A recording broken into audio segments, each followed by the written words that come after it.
Good morning friend and welcome to my educational channel Masum Tutorials. I hope you doing well and today we are going to learn about physics and the chapter name is electrostatic. So this is the part number 3. I have already uploaded the two parts of related to electrostatics. In the previous lecture I tried to explain the property of charge. So let's further study.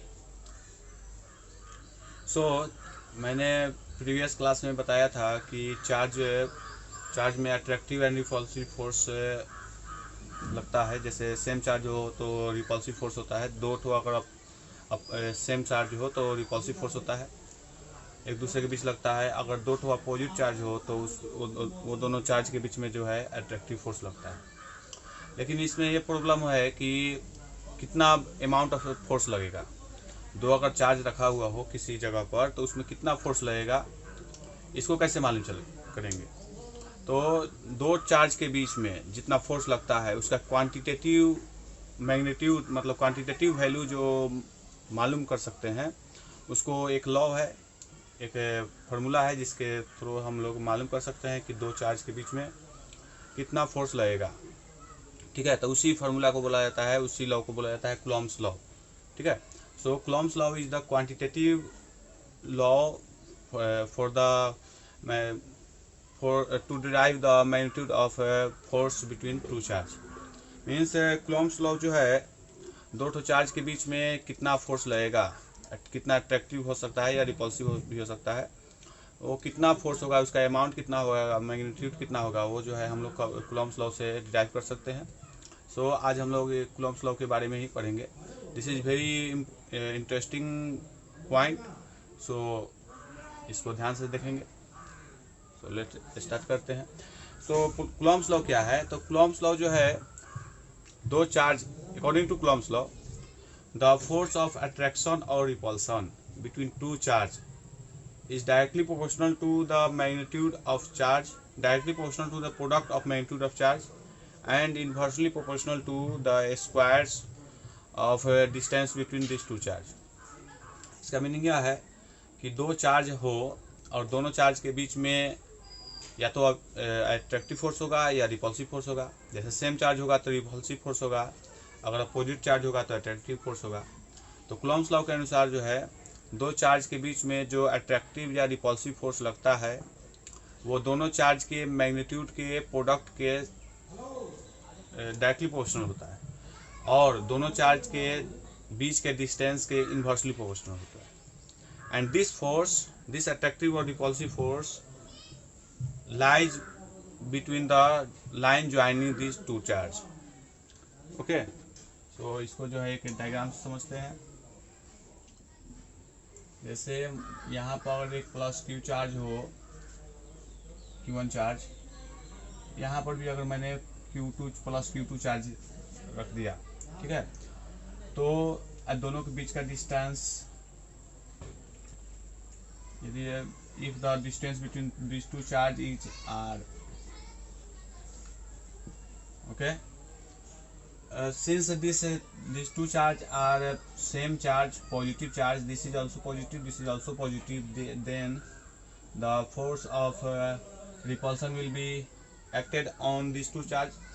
मतलब ये दोनों पर force of repulsion लगेगा। तो होगा क्या चीज़, ये charge जो है इसको दूर भगाने की कोशिश करेगा, ये चार्ज जो है इसको दूर भगाएगा। मतलब ये दोनों जो है एक दूसरे से दूर भागना चाहेगा। रिपल्सन मीन्स क्या, दूर भागना, प्रतिकर्षण उसको बोला जाता है दूर भागना। तो इस पर एक फोर्स लगेगा इसके कारण, और इसके कारण इस पर एक फोर्स लगेगा जिसका डायरेक्शन इधर की तरफ होगा। ठीक है, तो फोर्स का डायरेक्शन इधर की तरफ होगा और ये जो दोनों के बीच के लाइन ज्वाइनिंग है उसी के डायरेक्शन में होगा।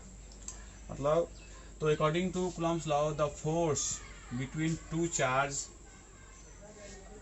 This may be repulsive force और attractive force, is directly proportional to Q1 into Q2, product of Q1 into Q2, product of their magnitude.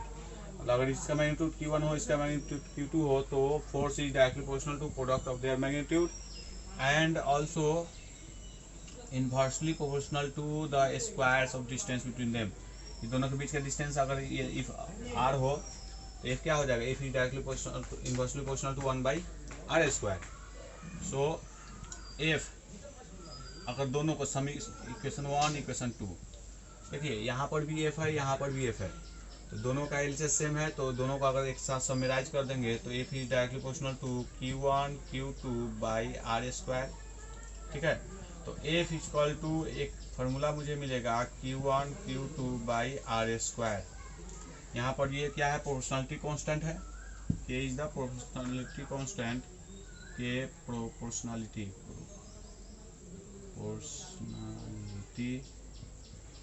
Constant known as Coulomb's constant। Coulomb's constant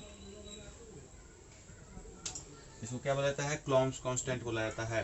ठीक है, इसके बारे में भी अभी हम लोग देखेंगे। तो ये था Coulomb's law। Coulomb's law क्या है, this is the quantitative law about the force of attraction between two force of attraction और repulsion between two charge। मतलब ये जो है, इससे हमको मैग्नीट्यूड ऑफ फोर्स मालूम चलेगा कि कितना मैग्नीट्यूड जो है दो ठो चार्ज के बीच में फोर्स लग रहा है, इसीलिए इसको क्वांटिटेटिव लॉ भी बोला जाता है। ठीक है, क्वांटिटेटिव मीन्स क्वांटिटी मतलब अमाउंट होता है, कितना अमाउंट ऑफ फोर्स लगेगा, इसको जो है हम लोग कूलॉम्स लॉ से मालूम कर सकते हैं। ठीक है, कि दो चार्ज के बीच में कितना फोर्स लग रहा है। तो ये जो फोर्स है वो directly proportional to Q1 Q2 है और इनवर्सली प्रोपोर्शनल टू r² है। इसका मीनिंग यह हुआ, अगर चार्ज का अमाउंट अगर जैसे वहाँ 1 कूलम के जगह पर अगर 2 कूलम चार्ज रिप्लेस कर देंगे तो फोर्स जो है ज़्यादा लगेगा, है ना। 2 कूलम की जगह पर 3 कूलम चार्ज हो जाएगा। मतलब अगर जितना ही ज़्यादा चार्ज रहेगा दो ठो चार्ज जितना ही ज़्यादा होगा उतना ही ज़्यादा वो दोनों के बीच में अट्रैक्टिव या रिपल्सिव फोर्स होगा। और इन्वर्सली का मीनिंग होता है, अगर डिस्टेंस दोनों के बीच बढ़ेगा तो इन्वर्सली मीन्स उल्टा, तो अगर डिस्टेंस बढ़ेगा तो फोर्स जो है कमेगा। ठीक है, डायरेक्टली मीन्स अगर चार्ज बढ़े तो फोर्स भी बढ़े, तो उसको बोला जाता है डायरेक्टली प्रोपोर्शनल। इन्वर्सली मीन्स अगर डिस्टेंस दोनों के बीच का डिस्टेंस बढ़ेगा तो फोर्स दोनों के बीच का घटेगा। ये तो सिंपल चीज़ है, जैसे हम लोग मैग्नेट में भी देखते हैं, अगर मैग्नेट को नज़दीक रखते हैं तो दोनों के बीच में अट्रैक्टिव फोर्स ज़्यादा होता है, अगर दोनों को दूर रख देते हैं तो अट्रैक्टिव फोर्स कम हो जाता है। मतलब फोर्स जो होता है अट्रैक्टिव या repulsive force inversely proportional to their distance between them. और एक मेन चीज़ क्या है, दोनों ये जो फोर्स लगता है, ये जो फोर्स लगेगा वो दोनों के बीच के लाइन ज्वाइनिंग जो किए हुए हैं उसी के लाइन में लगेगा। मतलब और जैसे ये दो तो चार्ज है और ये जो फोर्स लगेगा ये इधर भागेगा, एक जो इधर भागेगा, इस पर जो फोर्स लगेगा उसको F12 बोल सकते हैं, इसको इस पर जो फोर्स लग रहा है F21 बोलते हैं। ठीक है, तो ये जो फोर्स है दोनों का एक दूसरे को दूर भगाने की कोशिश करेगा। और कूलॉम्स लॉ जो है मेनली कौन सा चार्ज के लिए एप्लीकेबल है, तो यहाँ पर हम लोग कंसिडर करते हैं कि पॉइंट चार्ज है। Q1 Q2 is the point charge and this is the rest charge. Coulomb's law is applicable on the point charge and the charge will be in rest position. ठीक है, ये सब condition है Coulomb's law का होने के लिए। ठीक है, पॉइंट चार्ज एक्चुअल में किसे कहते हैं, the charge whose occupy a little space just like point.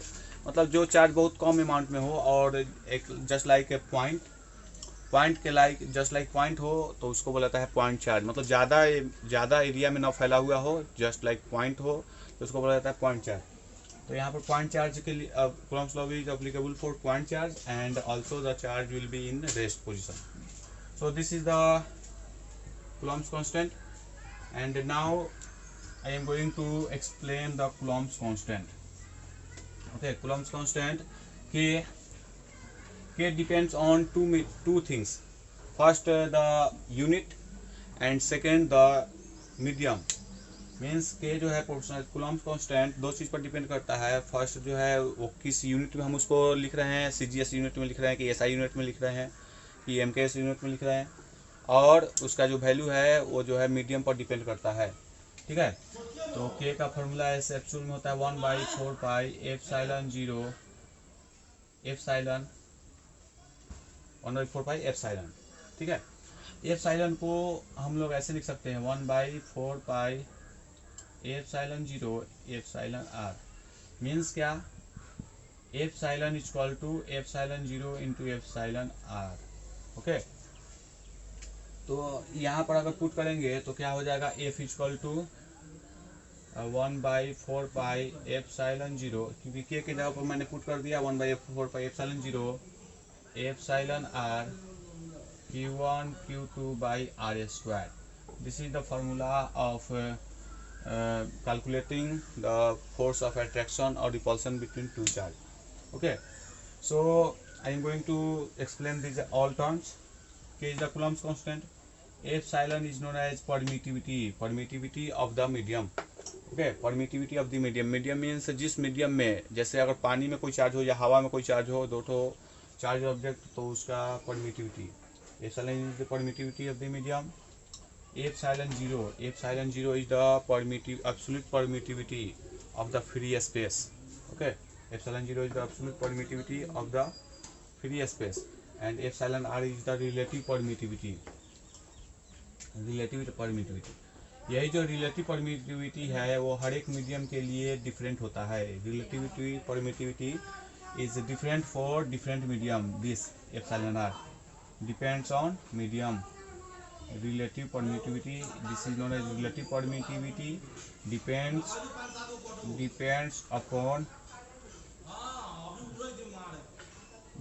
upon medium. Okay, and the value of epsilon r for air equal to 1.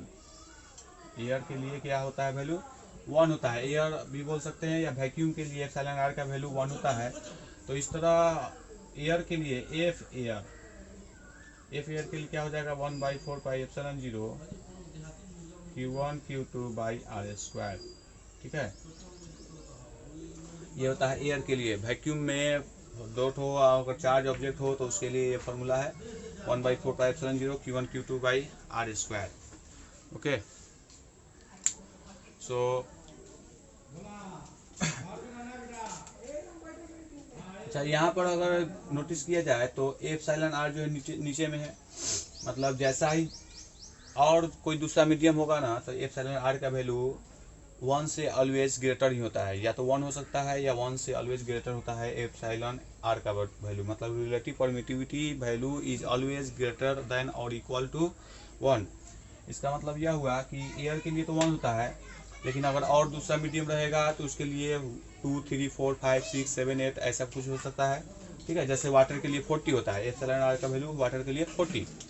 तो 40 से अगर डिवाइड करेंगे तो फोर्स का वैल्यू क्या आ जाएगा, कम हो जाएगा। इसका मतलब यह हुआ कि कोई भी मीडियम में जितना ही ज़्यादा उसका एप्सिलॉन आर वैल्यू रहेगा, उतना ही कम फोर्स लगेगा दो ठो चार्ज ऑब्जेक्ट के बीच में। दो ठो चार्ज ऑब्जेक्ट के बीच में सबसे ज़्यादा जो फोर्स लगता है वो एयर में लगता है, क्योंकि एप्सिलॉन आर का वैल्यू 1 होता है। लेकिन जैसे जैसे उसको अलग मीडियम में डालेंगे तो उसमें एप्सिलॉन आर का वैल्यू 1 से ज़्यादा हो जाएगा, तो इस तरह जो है फोर्स दोनों के बीच का धीरे धीरे कम होता जाएगा। ठीक है, यहाँ पर एक और चीज़ है, एप्सिलॉन 0 जो है एक कांस्टेंट है। एप्सिलॉन 0 का वैल्यू कांस्टेंट होता है क्योंकि इसका नाम क्या है, एब्सोल्यूट परमिटिविटी। इसका वैल्यू होता है 8.854 इंटू 10⁻⁻12 न्यूटन पर कूलम्ब पर मीटर स्क्वायर। ठीक है, न्यूटन पर कूलम्ब मीटर स्क्वायर होगा। इसका ऐसे हम लोग ड्राइव भी कर सकते हैं कि कैसे आया। ठीक है, न्यूटन ऐसे एप्सिलॉन आ रहेगा तो ऊपर जाएगा तो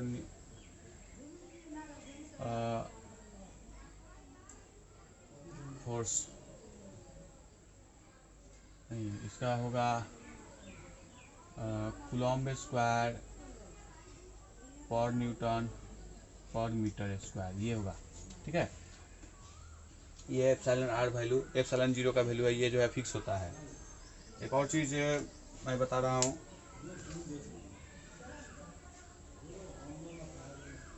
ठीक है, तो ये है फार्मूला फोर्स का। अकॉर्डिंग टू कूलम्ब्स लॉ हमें एक फोर्स का फार्मूला मालूम चला जो एयर के लिए है। अगर कोई दूसरा मीडियम रहेगा तो इसके साथ एप्सिलॉन आर लगा हुआ रहेगा। ठीक है, यहाँ पर अब हम लोग एक चीज़ देखते हैं कि मीन्स क्या, फॉर एयर के इक्वल टू 1/4 पाई एप्सिलॉन 0, क्योंकि एप्सिलॉन आर का वैल्यू कितना हो जाएगा, एयर के लिए के इक्वल टू 1/4πε0 एप्सिलॉन आर होता है, लेकिन एयर के लिए एप्सिलॉन आर का वैल्यू 1 हो जाता है, इसलिए के का वैल्यू कितना हो जाएगा 1/4πε0। एप्सिलॉन आर की जगह पर 1 रहेगा, गुना करने पर एप्सिलॉन 0 आएगा। ठीक है, तो ये आएगा। अगर इसको सभी का वैल्यू पुट करो, 4 इंटू पाई का वैल्यू कितना होता है 3.14 इंटू 8.854 इंटू 10⁻⁻12। ठीक है, तो इसको जब सॉल्व करेंगे तो ये वैल्यू आता है 9 इंटू 10⁻9। मीन्स क्या, फोर्स का जो फॉर्मूला आ गया उसमें जब भी अगर एयर के लिए रहेगा तो इसकी जगह पर 9 इंटू 10⁻9 पुट होता है। इसका मतलब यह हुआ कि अब के जगह पर भी लिख सकते हैं, या 1/4πε0 के जगह पर 9 इंटू 10⁻9 पुट कर सकते हैं। ठीक है, और एक इम्पोर्टेंट चीज़, फोर्स, चूँकि ये फोर्स है तो फोर्स का यूनिट क्या होता है, न्यूटन। एसआई यूनिट, ये सब जितना मैं अभी बताया ये सब वैल्यू, ये सभी क्या है, एसआई यूनिट में है। ठीक है, तो फोर्स का यूनिट जो है, यूनिट ऑफ फोर्स हम लोग सभी को जानते हैं कि यूनिट ऑफ फोर्स जो है इक्वल टू न्यूटन। ठीक है, और चूंकि फोर्स जो है वो वेक्टर क्वांटिटी है, इसलिए कूलॉम्स लॉ का वेक्टर फॉर्म भी होता है। हम लोग आगे देखेंगे कि कूलॉम्स लॉ का वेक्टर फॉर्म कैसे लिखा जाता है। ठीक है, तो I hope you understand this all terms. Okay,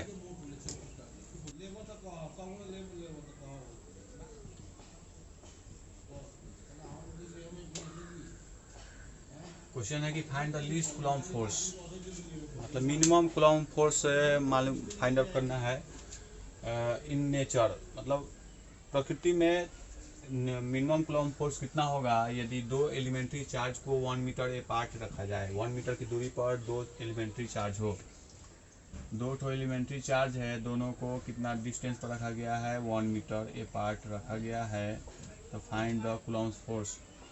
तो हमको पहले मालूम होना चाहिए एलिमेंट्री चार्ज की जगह। एलिमेंट्री मीन्स मैंने पहले भी बता चुका हूँ कि चार्ज का सबसे मिनिमम वैल्यू कितना हो सकता है, लीस्ट वैल्यू जो है कितना हो सकता है। तो चार्ज, चूँकि कोई भी चार्ज इलेक्ट्रॉन से बना हुआ है, तो चार्ज का मिनिमम वैल्यू जो है इलेक्ट्रॉन का जितना चार्ज है वही होगा मिनिमम चार्ज। और एलिमेंट्री चार्ज मीन्स जिस वैल्यू से कोई भी चार्ज बिल्डअप हुआ है। तो चार्ज जो है, कोई भी चार्ज किससे बनता है, इलेक्ट्रॉन से बनता है। तो इलेक्ट्रॉन का मिनिमम चार्ज कितना होता है 1.6 इंटू 10⁻⁻19 कूलॉम्ब। ठीक है, तो यहाँ पर भी एलिमेंट्री चार्ज है, मतलब इलेक्ट्रॉन है, यहाँ पर भी एक elementary charge 1.6 into 10⁻⁻19 coulomb charge है। दोनों के बीच का डिस्टेंस है 1 मीटर है। तो हमको फाइंड आउट करना है, ये मान लीजिए ये Q1 है और ये क्या है Q2। दो ठो चार्ज हो गए एलिमेंट्री चार्ज, तो दोनों के बीच का फोर्स मालूम करना है। मीन्स ये एयर के लिए है, find the Coulomb's law in force in nature for the elementary charge placed 1 meter apart in air. शायद क्वेश्चन में है 1 मीटर अपार्ट अगर दिया, सिंपली अगर 1 मीटर अपार्ट दिया हुआ है तो इसका मीनिंग यह होगा कि वो एयर में ही होगा, क्योंकि अगर मीडियम रहता तो रिलेटिव परमिटिविटी देता। अगर कोई मीडियम में चार्ज रखा हुआ रहता है तो उसका रिलेटिव परमिटिविटी देता, लेकिन यहाँ पर रिलेटिव परमिटिविटी एप्सिलॉन आर का वैल्यू नहीं दिया है, इसलिए यह मीडियम जो है एयर है। तो यहाँ पर Q1 equal to 1.6 into 10⁻⁻19 coulomb, Q2 equal to same charge है 1.6 इंटू 10⁻⁻19 कूलॉम्ब। ठीक है, R इक्वल टू 1 मीटर। तो चूँकि F equal to 1/4πε0 Q1 Q2 बाई R स्क्वायर। तो फोर्स इक्वल टू, इसका वैल्यू अभी हम लोग देख चुके हैं कितना वैल्यू होता है, तो 9 इंटू 10⁻9। ठीक है, इंटू Q1 की जगह पर 1.6 into 10⁻⁻19 into 1.6 into 10⁻⁻19 by R की जगह पर 1 का स्क्वायर। ठीक है, अब गुना करते हैं, 16 में 16 से इंटू करेंगे कितना आएगा, तो 296, तो हो जाएगा 256। 9 इंटू 16 होता है 256। ठीक है, 256 डेसिमल, चूँकि यहाँ पर एक डेसिमल, यहाँ पर एक डेसिमल, 2 डेसिमल हो जाएगा।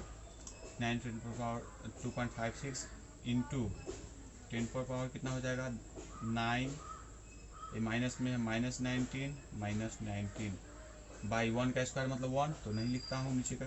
अब 9 में इससे गुना करूँगा कितना हो जाएगा, 954 के 4 हासिल 5, 945, 5 50 के 2 हासिल 5, 9 गुना 18 5 23, कितना आ जाएगा इंटू 10 का पावर 19 19 38, 38 में से 19 घटेगा -29। ये फोर्स है तो फोर्स का यूनिट हम लोग जानते हैं कि न्यूटन होता है, इसलिए Newton. So this is the answer. Okay, you can write also this in the 2.3 into 10 power -28 Newton. Okay, so this is the question and I solve it. So let's try to understand it. If you want to note, then note it. So अभी हम Coulomb's law in vector form अभी हम लोग देखेंगे, ठीक है। Coulomb's law in vector form. So let there are two charge, Q1 charge and Q2 charge. Let the two charge, Q1 charge and Q2 charge separated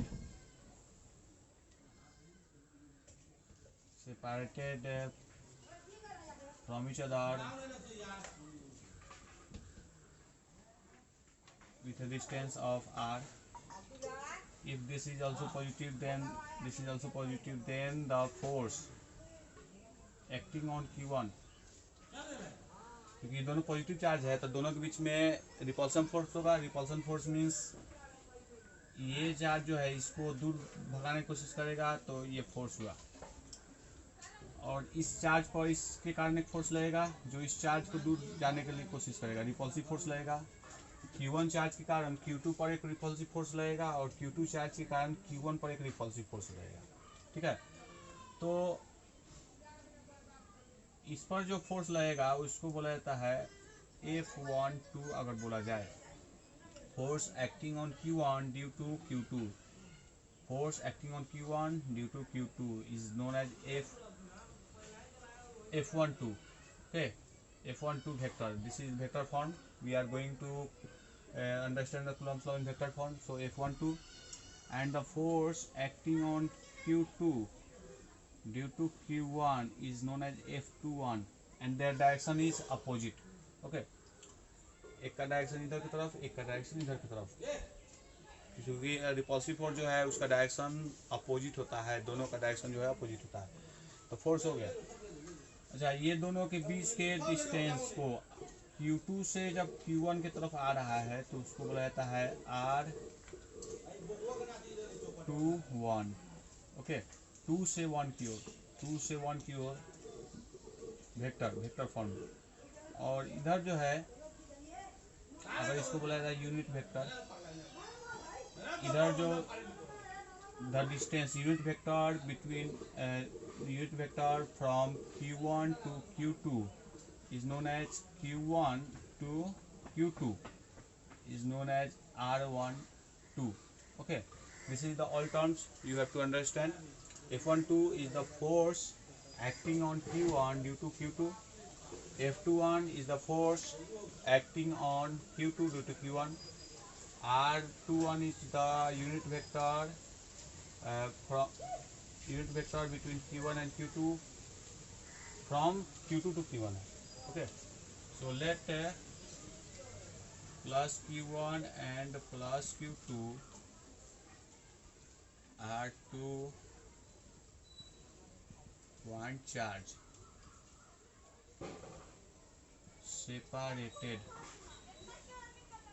separated with a distance of r. If force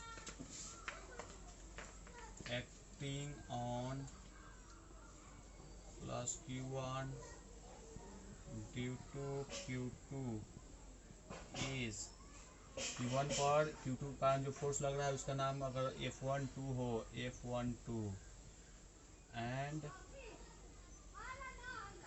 force acting on Q2 force acting on Q2 due to Q1 due to Q1 is F21, then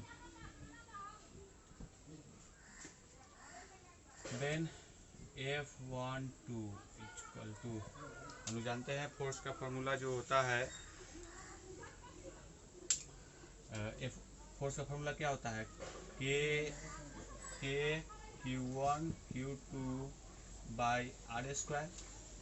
चूँकि ये vector form में है इसलिए vector हुआ तो इसके साथ एक वेक्टर यूनिट वेक्टर लगाना होगा। ये फोर्स क्या है, force acting on Q1 due to Q2 is the R21, okay, and F21 vector is equal to K Q1 Q2 by R square R12. Here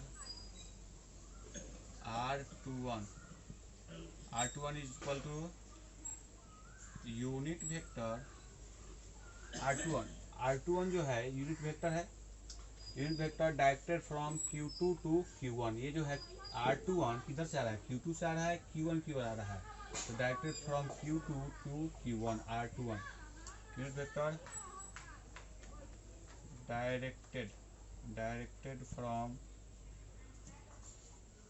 Q2 plus Q2 to plus Q1। And R12 vector क्या है, R12 unit vector directed from R12 क्या है, unit vector directed from R12 यहाँ है, unit vector directed from Q1 to Q2, from plus Q1 to Q2। Okay, equation 1 equation 2। लेकिन जैसे vector पढ़े होंगे, फिजिक्स में भी पढ़ना है वेक्टर, आगे हम लोग पढ़ेंगे, और मैथ में भी वेक्टर है। तो ऐसे फर्स्ट ईयर में था, फिजिक्स का फर्स्ट ईयर में है वेक्टर, तो उसमें पढ़े होंगे कि अगर एक का डायरेक्शन दो वेक्टर हो और दोनों का डायरेक्शन अपोजिट हो तो दोनों को मैग्नीट्यूड तो सेम होता है, लेकिन अगर दोनों का वेक्टर को एक प्लस में होगा तो एक जो है माइनस में लिख सकते हैं। तो यहाँ जैसे यहाँ पर अगर एक चीज़ इधर की तरफ हो, एक इधर की तरफ हो, अगर ए वेक्टर ये बी वेक्टर, ठीक है, तो हम लोग जानते थे कि ए वेक्टर बराबर माइनस बी वेक्टर, ऐसा होता है। क्योंकि ए का डायरेक्शन इधर की तरफ है, बी का डायरेक्शन इधर की तरफ है, तो दोनों इक्वल कब होगा, जब बी में माइनस लगा देंगे तो दोनों इक्वल हो जाएगा, मतलब दोनों जो है इक्वल होगा लेकिन अपोजिट साइन होगा, ठीक है। तो वही चीज़ यहाँ पर है, R21 जो है डायरेक्शन इधर की तरफ है, R12 का डायरेक्शन इधर की तरफ है, इसलिए R12 वेक्टर बराबर माइनस R21 यूनिट वेक्टर, ठीक है। R12 जो है बराबर माइनस R21 लिख सकते हैं, ठीक है। तो R12 के जगह पर यदि मैं पुट कर दूँ minus R21, question 3, putting the value of R12 in, R12 कहाँ पर है, यहाँ पर है, in equation 2, putting the value of R12 in equation 2 we get F21 is equal to K Q1 Q2 by R square.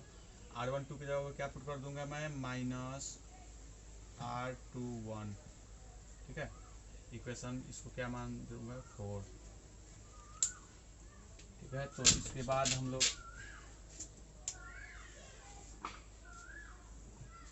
तो क्या आपको formula मिलेगा, F21 वेक्टर इक्वल टू क्या हो जाएगा, ये माइनस है तो माइनस इधर मैं लिख सकता हूँ, माइनस के Q1 Q2 बाई R स्क्वायर R21 कैप, ठीक है। R21 कैप क्योंकि माइनस इधर चला गया। अच्छा, यहाँ पर अगर ध्यान से देखेंगे तो के Q1 Q2 बाई R स्क्वायर R21, के Q1 Q2 बाई R स्क्वायर R21, मतलब ये जो RHS है इसका RHS सिर्फ अगर माइनस को हटा दिया जाए तो ये जितना है उतना ही यह है।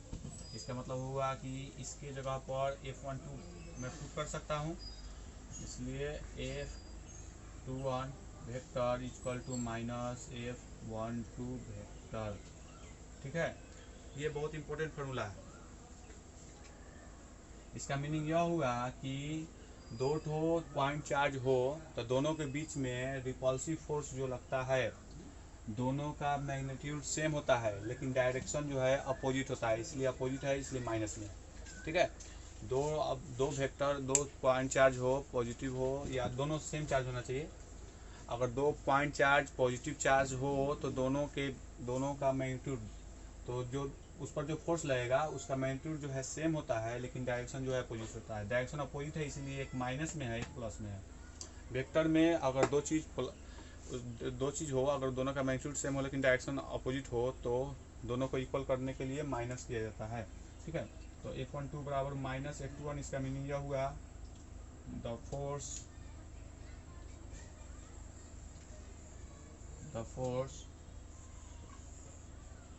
F12 and F12 are equal in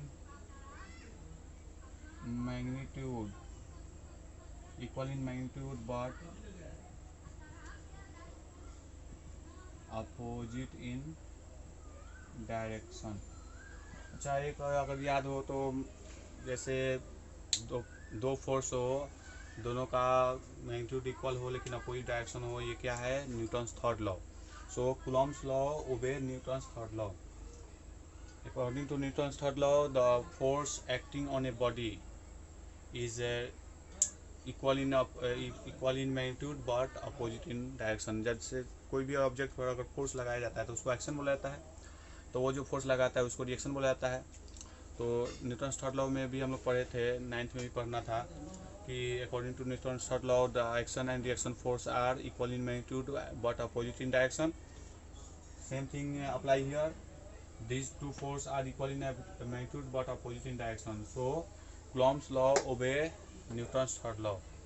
Okay, so I hope you understand the Coulomb's law in vector form। so in vector form this is the formula। अगर एक बार में ना समझ में आया हो तो दो बार देखें, आपको ज़रूर समझ में आ जाएगा। so आज के लिए इतना ही। मेरे साथ बने रहने के लिए मेरे चैनल को सब्सक्राइब करें और इस मेरे वीडियो को जितना से जितना हो सके उतना शेयर करें, लाइक करें, सब्सक्राइब करें। So thank you, have a nice day.